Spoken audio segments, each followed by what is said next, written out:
of Labour and Employment, Chris Ngige, said that the local authorities play key roles towards nation building, but lamented that the third tier of government had over time been neglected and undervalued. He maintained that the ongoing constitutional amendment seeking to allocate more powers to the local government is a step in the right direction. The Vice President argued that local government fiscal autonomy will promote peace and security in the country, adding that the people at the rural communities understand their terrain better and know how to deploy resources towards tackling security challenges. The Independent National Electoral Commission has declared that the collection of permanent voters' cards will commence on Monday. The electoral body made this declaration in a statement made available to newsmen by the National Commissioner and Chairman, Information and Voter Education, Festus Okoye. According to the statement, the Commission has also resolved to devolve PVC collection to the 8,809 registration areas and wards across the country. Okoye noted that the decision was sequel to a recent retreat in Lagos State where the procedure as well as the timetable for the collection of PVCs were unveiled. He further indicated that the development follows the activities of suspected arsonists who are on rampage, setting the Commission's facilities ablaze in southeast and other parts of the country. As Osun State government, under the leadership of Senator Ademola Adeleke and his predecessor, former Governor Adegboyega Oyetola, continue to trade blames on the alleged looting of government property and pilfering of movable items in the official quarters, a fact-finding visit to the government house by Osbc revealed that the quarters are in shambles. All the plates, cutlery, and other utensils could not be found, as the stainless kitchen shelves were empty. Osbc News also found that some items like braziers were removed, while 2 cookers, 2 refrigerators, 1 fryer, a blender suspected to be non-functional, as well as half-pack of serviette paper were left behind. The first aid box in the kitchen only contained empty bottles of methylated spirit, empty sachet of paracetamol, and a dispensed nylon of cotton wool. The situation was more deplorable in the official quarters of the chief security officer to the former governor, as the 5-bedroom apartment was emptied. Osun State Election Petition Tribunal has adjourned sitting till 28th of this month, as counsel to petitioners today closed their case, having called 2 witnesses and tendered in evidence the original credentials of Governor Ademola Adeleke for the 2018 governorship election. The respondents' counsel reserved their reasons for objections to the document a final address in line with the practice direction of the tribunal. At the tribunal sitting today, the officer from the legal department of INEC at the Commission's headquarters, Abuja, presented the entire document submitted by Governor Ademola Adeleke to contest the 2018 governorship poll to the court as earlier directed by the tribunal. Counsel to the former Governor Adegboyega Oyetola had earlier reported to the tribunal that the judgment which invalidated the candidacy of his client in the last election has been overturned by the Court of Appeal. The counsels for PDP and Governor Ademola Adeleke, however, noted that the victory of APC candidate over the judgment is premature, since the judgment of the appeal court will be contested at the Supreme Court. Settling gender-based cases out of court is one factor that encourages the continued commission of the crime, as the perpetrators are usually emboldened to indulge in the act. A female activist, Citizen Lolawe, who dropped the hint after speaking with Osbc TV, said all gender-based cases are state cases which should not be allowed to be swept under the carpet. According to Lolawe, prevention is better than cure, condemning the belief that a type of dressing or behavior can instigate abuse of a female in the society. She speaks further. It's happening in the family, being managed within the family, and say no, it is a crime against the state. It is not a family issue. We have always regarded it as a family issue, and this is one of the reasons why the cases has continued to increase instead of reducing, despite the existence of laws prohibiting such acts. Prevention is better than cure, and that is why the United Nations has earmarked 16 days of activism to sensitize members of the society about the need to eliminate all forms of violence against women and girls. Nothing like a petty, but I believe that there is a lot that the family, the society, the church, the mosque, the traditional rulers can do in educating members of the society as to understand what acts constitute gender-based violence. The Nigerian Labour Congress and Trade Union Congress have urged the federal government to put an end to the fuel shortages and price hike in the country. The president of the Labour Union said this in a statement signed by Mr. Yuba Waba and Mr. Festus Sifo in Abuja.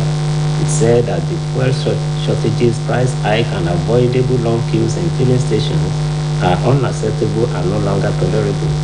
The Labour leader said the federal government should put an end to the avoidable, unnecessary, creeping and pain-inducing fuel shortages and unapproved price hike of up to 240 naira per litre in the country. The statement said the Labour leaders were bewildered and disturbed by the persistent shortage and uncontrollable prices that players in the downstream sector of the petroleum industry were netting out to Nigerians. The statement added that the organized labor is ready and willing to engage with the federal government and assist in all ways possible to overcome the country's present challenges. The Old Student Association at the Muslim Grammar School at the Osun State is organizing a special prayer for His Excellency Governor Mola Adeleke. A statement signed by Dr. Mahbub Jima on behalf of the association urges all members to attend the program and identify with the state helpsman, Senator Ademola Adeleke, who is also one of them. The statement also indicates that the prayer session will come up tomorrow at the school playing field in the morning. And now moving to sports. Head coach of the 2022 National Sports Festivals Medical Center, Dr. Anthony Nebi, has confirmed that over 100 athletes were treated by the medical team in the first 2 days of the Games. Right from the night of the opening ceremony, an athlete fainted during the unveiling of the state's contingents as a result of the exertion after the trip from their home state. The medical team responded in a matter of seconds, with the athlete promptly taken care of. 5.8 Nenebe said the medical center had treated over 100 athletes since the beginning of the competition. He blamed the weather for the large number of athletes to treat and also revealed that malaria had been a concern, adding that his medical team was up to the task in dealing with all medical issues with speed and efficiency. Now moving to the foreign scene. The UK Health Security Agency has said 6 children have died with an invasive condition caused by strep A, including 5 under 10-year-olds in England since September. A girl from Wales has also died with no death confirmed in Scotland or Northern Ireland. Strep A infections are normally mild, but people can become seriously ill. While still uncommon, there has been an increase in invasive Group A strep cases this year, particularly in children under 10. Infections caused by Group A strep bacterium are usually mild with symptoms like a sore throat or skin infections. The bug can also cause scarlet fever, which can, in the majority of cases, be treated successfully with antibiotics and people make a full recovery.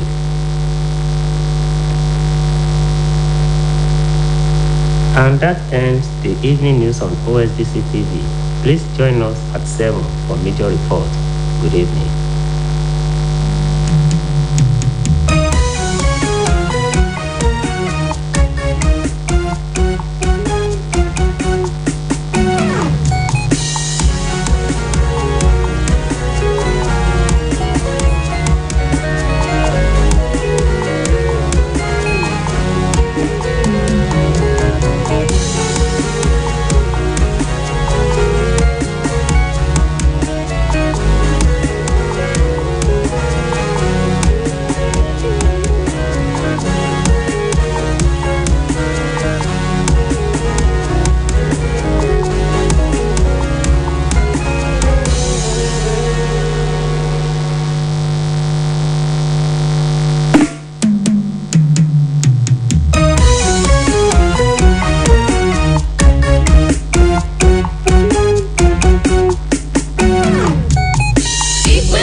ọ̀la wa ó dára. Jọ̀wọ́ jẹ́ ká múra ká má ṣe ṣiyèméjì. Ọjọ́ ọ̀la ń bọ̀ wá dùn sógbọ́. Ọ̀rẹ́ mi mọ́kànlé kójú rẹ̀ síbi gíga. Ìrètí ògo rẹ̀ ń bọ̀ wá dùn.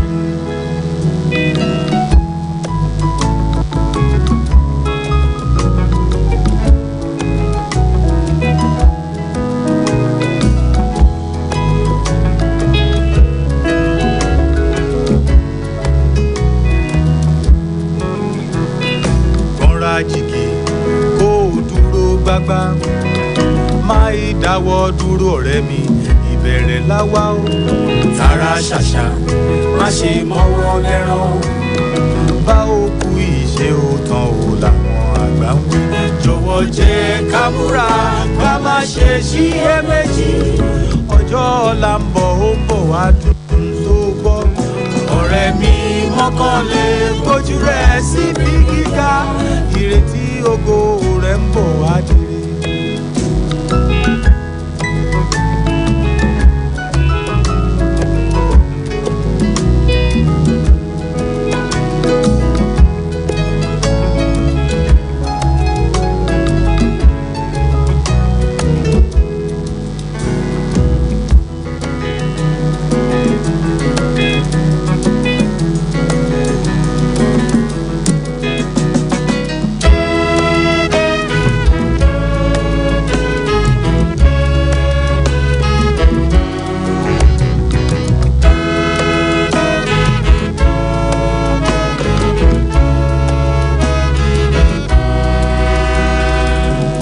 Jìgì kó o dúró gbágbá má ìdáwọ́ dúró ọ̀rẹ́ mi ìbẹ̀rẹ̀ láwá o. Tara ṣàṣà má ṣe mọ́wọ́ lẹ́rán bá òkú ìṣe òtàn o làwọn àgbà ń wí. Jọ̀wọ́ jẹ́ ká múra ká má ṣe ṣiyèméjì. Ọjọ́ ọ̀la ń bọ̀ wá dùn sógbọ́. Ọ̀rẹ́ mi mọ́kànlé kójú rẹ̀ síbi gíga. Ìrètí ògo rẹ̀ ń bọ̀ wá dire. Jọ̀wọ́ jẹ́ ká múra ká má ṣe ṣiyèméjì. Ọjọ́ ọ̀la ń bọ̀ wá dùn sógbọ́.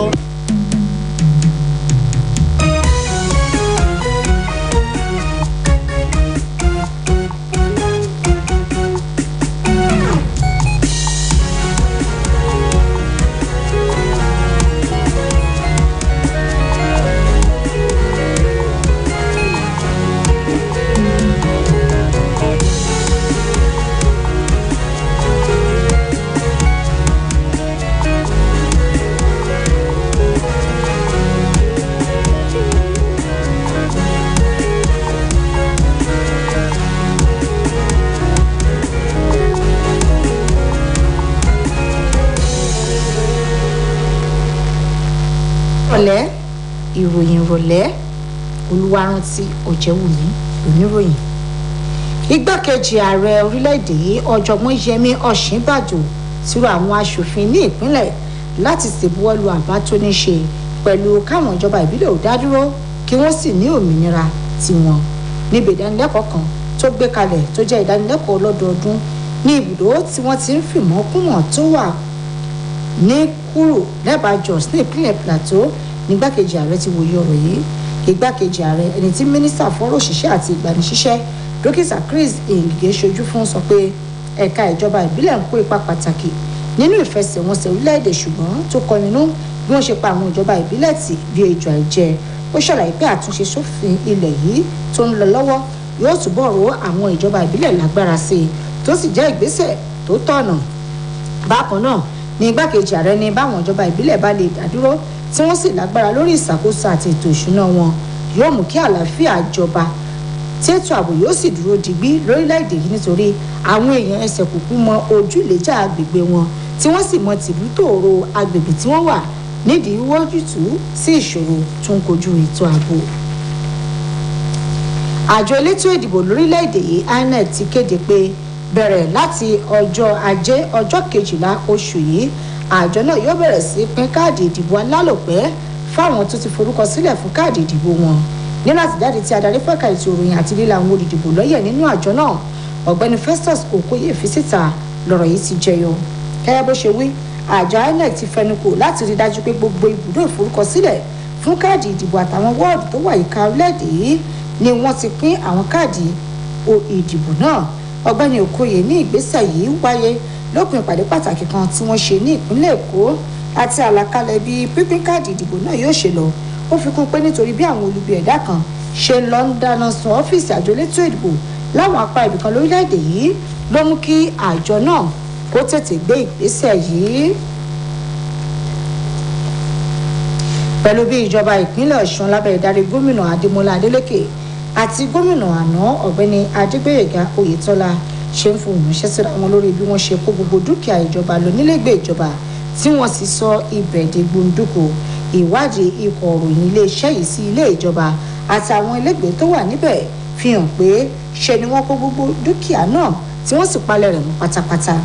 Àbẹ̀wò sí ilé ìdáná nílẹ̀gbẹ́ gómìnà fi hàn pé gbogbo ohun èlò ìdáná ní ìjọba tó kó gbá wọlé palẹ̀ mọ́. Ìwádìí ikọ̀ òròyìn iléeṣẹ́ yìí fi hàn pé gbogbo àwọn ohun èlò tí kò ṣiṣẹ́ mọ́ bíi ẹ̀rọ amómitutù, ẹ̀rọ tó ń lọ ọ̀tọ̀ àtàwọn nǹkan míì ló jẹ́ ràlẹ̀ràlẹ̀ tí kò wúlò mọ́ ló sì kù ń bẹ̀. Kódà àpótí tí wọ́n ti máa mú àwọn nǹkan ìtọ́jú pàjáwìrì ni wọ́n ti palẹ̀ gbogbo tó wà tó ìṣe kókó nínú rẹ̀ mọ́. Ilégbèé olórí ikọ̀ aláàbò fún gómìnà ni ò sí nǹkan kan bẹ̀ mọ́ tí wọ́n sì tún yọ ẹ̀rọ amúlétutù lọ. Nígbà tó ń sọ̀rọ̀ lórí ìṣẹ̀lẹ̀ yìí, agbẹnusọ fún gómìnà Malam Ọláwálé Rasheed sọ pé ìwà yìí ó bani lọ́kàn jẹ́. Ìgbìmọ̀ tó ń gbẹ́sùn ìdìbò gómìnà tó wáyé nípínlẹ̀ Ọ̀ṣun ti sún ìjókòó rẹ̀ di 20 oṣù yìí ní báwọn agbẹjọ́rò olùpẹ̀jọ́ ṣe ti káàdì ẹjọ́ wọn nílẹ̀ lẹ́yìn tí wọ́n ti pe ẹlẹ́rìí méjì míì tí wọ́n sì gbé ẹ̀rí ojúlówó ìwé ẹ̀rí gómìnà Adémọ́lá Adélékè kalẹ̀ tó fi díje nínú ìbò gómìnà tó wáyé lọ́dún 2018. Agbẹjọ́rò olùjẹ́jọ́ láwọn kò ní ọ̀rọ̀ kankan tako àwọn àkọsílẹ̀ náà títí tí ìgbìmọ̀ náà yóò fi sọ ọ̀rọ̀ àwíjàre rẹ̀ lórí àwọn ẹ̀rí tí olùpẹ̀jọ́ gbé síwájú rẹ̀ gẹ́gẹ́ bí ìlànà ìgbìmọ̀ ń ṣe làákalẹ̀. Níbi ìjókòó ìgbìmọ̀ náà lòṣìṣẹ́ ẹ̀ka tó wà fọ́rọ̀ òfin nínú àjọ INEC láti olúléeṣẹ́ àjọ INEC l'Àbújá tí kó gbogbo àkọsílẹ̀ tún ní ṣe pẹ̀lú àwọn ìwé ẹ̀rí tí gómìnà Adémọ́lá Adélékè lò kalẹ̀ láti fi díje nínú ìdìbò gómìnà tó wáyé lọ́dún 2018 síwájú ìgbìmọ̀ náà gẹ́gẹ́ bí ìgbìmọ̀ ń ṣe béèrè fún. Ṣáájú ni agbẹjọ́rò fún ọ̀gbẹ́ni Adégbóyèga Oyètọ́lá ti fi tó ìgbìmọ̀ náà létí pé ilé ẹjọ́ kòtẹ́milọ́rùn ti ṣàgbékalẹ̀ ẹjọ́ náà tó fìdí rẹ̀ múlẹ̀ pé olùpẹ̀jọ́ lẹ́tọ̀ọ́ láti díje fún ipò gómìnà. Àmọ́ ṣá agbẹjọ́rò fún ẹgbẹ́ òṣèlú PDP àti gómìnà Adémọ́lá Adélékè sọ pé kò yẹ kí ẹgbẹ́ APC máa yọ̀ lórí ìdájọ́ náà nítorí ẹjọ́ ọ̀hún ti wà nílé ẹjọ́ tó ga jùlọ lórílẹ̀‐èdè yìí. Ajàfẹ́tọ̀ọ́ ọmọnìyàn kan ní pàtàkì tó ń fọn rere ẹ̀tọ́ àwọn obìnrin lórílẹ̀‐èdè yìí Citizen Lọ́láwé ti sọ pé mímáa yanjú àwọn ọ̀rọ̀ tó bá ní í ṣe pẹ̀lú yíyan obìnrin jẹ tàbí títẹ ẹ̀tọ́ wọn lójú láì ṣàmúlò òfin àti ilé ẹjọ́ bí ìgbà téèyàn tún fààyè gbà wọn ìwà pálapàla ìwà àpàlà yìí ni láwùjọ wa. Citizen Lọ́láwé sọ̀rọ̀ yìí ní kété tó kópa tán lórí ètò ẹ̀ka ìròyìn àtọ̀rọ̀ tó ń lọ ti tẹlifíṣàn iléeṣẹ́ yìí Saturday Morning Treat. Ó ní gbogbo ẹ̀sùn tàbí ẹjọ́ tó bá ní í ṣe pẹ̀lú ọ̀rọ̀ obìnrin ló jẹ́ pé ìjọba ló máa ń gbọ́ ẹjọ́ náà tí kò sì yẹ láti máa dọ̀wọ́ bò ó. Gẹ́gẹ́ bó ṣe sọ, àti kékeré lèèyàn tí pẹ̀ka àrókò nítorí àwọn ìwà yìí lè dàbí ẹni fẹ́ tẹ ẹ̀tọ́ àwọn obìnrin mọ́lẹ̀ láwùjọ ni tí yóò sì dàbí ìrẹ́jẹ. Ẹgbẹ́ àwọn òṣìṣẹ́ lórílẹ̀‐èdè yìí NLC àti TUC ti rọ ìjọba àpapọ̀ pé kó tètè fòpin sí ọ̀wọ́n gógó epo pẹtiróòlù lórílẹ̀‐èdè yìí. Olórí ẹgbẹ́ òṣìṣẹ́ lórílẹ̀‐èdè yìí Comrade Ayuba Waba àti TUC ọ̀gbẹ́ni Festus Osifo ni wọ́n sọ̀rọ̀ yìí nínú àtẹ̀jáde kan tí wọ́n fi síta l'Àbújá. Ó ní bọ́kọ̀ ṣe ń tún àtògbémúlémú láwọn ilé epo táwọn èèyàn ń fòrò kí wọ́n tó rí epo pẹtiróòlù rà kò bọ́ sí rárá fáwọn ọmọ orílẹ̀-èdè yìí, bẹ́ẹ̀ ni wọn ò lè faradà mọ́. Àgbáríjọ ẹgbẹ́ òṣìṣẹ́ lórílẹ̀-èdè yìí ní kí ìjọba àpapọ̀ tètè wá wọ̀rọ̀ pọ̀ fi ṣàdá kó fòpin sí àwọn gbogbo epo pẹtiró àti bó ṣe tún gbẹnu sókè pẹ̀lú bí wọ́n ṣe ń ta jálá epo pẹtiróòlù kan ní $2,200 sókè. Àtẹ̀jáde ọ̀hún fi kún un pé ìgbésẹ̀ náà kò dùn mọ́ ẹgbẹ́ òṣìṣẹ́ lórílẹ̀‐èdè yìí nínú rárá àti pé àwọn òṣìṣẹ́ ti ṣetán láti gbéná wojú ìjọba lórí ìgbésẹ̀ náà. Lọ́la ni àdúrà pàtàkì tí ẹgbẹ́ àwọn akẹ́kọ̀ọ́ jáde sílé ẹ̀kọ́ Ẹdẹ Muslim Grammar School Ẹdẹ ní ìpínlẹ̀ Ọ̀ṣun gbé kalẹ̀ fún gómìnà ìpínlẹ̀ yìí sẹ́nitọ̀ Adémọ́lá Adélékè yóò wáyé lọ́wọ́ àárọ̀. Àtẹ̀jáde táwọn tó ṣètò náà tí ọ̀mọ̀wé Mahbub Jimoh fọwọ́ sí rọ àwọn ọmọ ẹgbẹ́ akẹ́kọ̀ọ́ jáde ọ̀hún láti tètè wá darapọ̀ wá bá wọn dáwọ́ ìdùnnú pẹ̀lú sẹ́nitọ̀ Adémọ́lá Adélékè tó jọ̀kan lára wọn. Àtẹ̀jáde náà fi kún pé pápá ìṣeré ilé ẹ̀kọ́ náà lètò ọ̀hún yóò ti wáyé. Lórí ìròyìn eré ìdárayá, olórí ikọ̀ onímọ̀ ìṣègùn òyìnbó tó ń ṣe ìtọ́jú àwọn eléré ìdárayá níbi eré ìdárayá ti ilẹ̀ yìí tí orí ìpínlẹ̀ Delta tó ń gbàlejò rẹ̀ dókítà Anthony Enebe ti fìdí rẹ̀ múlẹ̀ pé ó lé ní 100 àwọn eléré ìdárayá tí ikọ̀ náà ti ń tọ́jú láàrin ọjọ́ péréte tí ìdíje náà gbéra sọ. Ó ní láti alẹ́ ọjọ́ tí wọ́n ti ṣíde ìdíje ọ̀hún làwọn eléré ìdárayá kan ti ń gba ìtọ́jú nítorí ìrìn àjò tí wọ́n rìn láti ìpínlẹ̀ wọn wá sí ìpínlẹ̀ tó ń gbàlejò ìdíje yìí. Ó láwọn ikọ̀ náà ń gba ìtọ́jú tó péye látọ̀dọ̀ àwọn dókítà akọ́ṣẹ́mọṣẹ́. Ó ṣàlàyé pé bójú ọjọ́ ṣe rí àti báwọn eléré ìdárayá náà ṣe pọ̀ ló ṣokùnfà bí ọ̀pọ̀ wọn ṣe ní àrùn ibà ní àìsàn ibà tí wọ́n sì ti ń gba ìtọ́jú tó péye. Nílẹ̀ òkèèrè, àjọ kan tó wà fún ètò ìlera nílẹ̀ Gẹ̀ẹ́sì ti sọ pé láti oṣù kẹsàn-án ọdún yìí èwe 6 pẹ̀lú àwọn 5 míì ìtọ́jú orí wọn kò ju ọdún 10 lọ jáde láyé nípasẹ̀ àìsàn kan tó fẹ́ dàbí akọ ibà ṣùgbọ́n tí kì í fi bẹ́ẹ̀ farahàn. Bákan náà ni ọmọbìnrin kan láti Wales jọlọ́run nípè bẹ́ẹ̀ kò tí ì sí àkọsílẹ̀ pé ẹnikẹ́ni kú ní Scotland àti Northern Ireland. Àìsàn yìí ni kì í fi bẹ́ẹ̀ le koko lágọ̀ọ́ ara ẹni bá mú ṣùgbọ́n tó lè dá wàhálà sílẹ̀ tó sì lè dá ẹni ọ̀hún gúnlẹ̀ tó bá wọra tán. Ó sì lè jẹ́ pé àìsàn náà kò fi bẹ́ẹ̀ wọ́pọ̀ ṣùgbọ́n ó jẹyọ púpọ̀ lọ́dún yìí ní ilẹ̀ Gẹ̀ẹ́sì pàtàkì láàrin àwọn èwe tí wọn kò ju ọdún 10 lọ.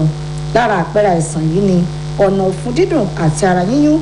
Wọ́n tún ní ó lè ṣokùnfà akọ ibà tí kò fi bẹ́ẹ̀ wọ́n tún ní ó tún lè ṣokùnfà ibà tí ò fi bẹ́ẹ̀ le tó tí ó sì gbọ́ wíwò lọ́gán tí wọ́n bá ti ń lo oògùn sí i. Kò ní jù báyìí lọ lórí ìròyìn ìrọ̀lẹ́ fún ti àkókò yìí. Darapọ̀ mọ́ wa láago 8:30 alẹ́ nígbà tí a máa mú àkójọpọ̀ ìròyìn wá fún yín. Ẹ kú ojú lọ́nà.